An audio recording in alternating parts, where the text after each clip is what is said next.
قرآن مجید کی اصطلاح میں لفظ معجزہ استعمال نہیں ہوا۔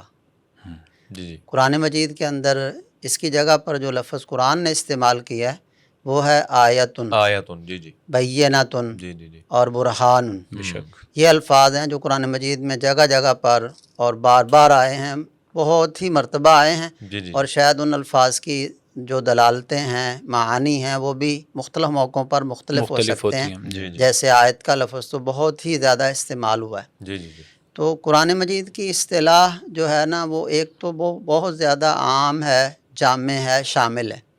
اس کے اندر ساری وہ چیزیں آ جاتی ہیں جو نبی کی ذات میں بھی ظہور پذیر ہوتی ہیں، اس کی باطنی کچھ اس طرح کی روحانی قوتیں ہوتی ہیں وہ بھی آ جاتی ہیں، اور بہت سی چیزیں جو اللہ رب العزت کی طرف سے تائید کے لیے ملتی ہیں، آیات اور بینات اور نشانیاں، وہ بھی ساری اس میں آ جاتی ہیں۔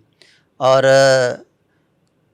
جو بعض دفعہ لوگوں کے مطالبے یا معاندین جو کافرین ہیں ان کے مطالبے پر آتی ہیں، وہ بھی اس میں آ جاتی ہیں۔ یہ آیات اس معنی میں یہ شامل ہے۔ صحیح ہے۔ لیکن معجزہ میں جو عام طور پہ متکلمین اور فلاسفہ انہوں نے کہا کہ معجزہ وہ ہوتا ہے، تو آیت اور بینہ کا لفظ وہ زیادہ جامع بھی ہے، اور وہ قرآن کی اصطلاح وہ ہے۔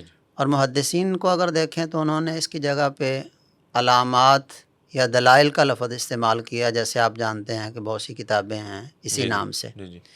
تو معجزہ شیخ الاسلام ابن تیمیہ رحمہ اللہ نے بھی یہ فرمایا مختلف ان کی کتابوں میں، اور یہ سید سلیمان ندوی وہ بھی کہتے ہیں کہ معجزہ کے لفظ جو فلاسفہ ہیں ان کی وجہ سے یہ زیادہ شہرت پکڑ گیا، لیکن اس کی وجہ سے دو نقصان بھی ہوئے۔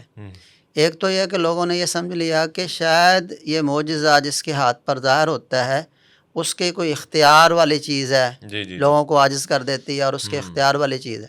دوسرا، معجزہ کے اصطلاح سے یہ نقصان ہوا کہ معجزہ ہی کو ایک حقیقت تسلیم کر لیا گیا کہ وہی ایک حقیقت ہے اور اس کے پیچھے شاید کچھ نہیں ہے، جبکہ اس معجزہ کے ظاہر کرنے میں بھی سارا اختیار تو اللہ رب العزت کا ہے۔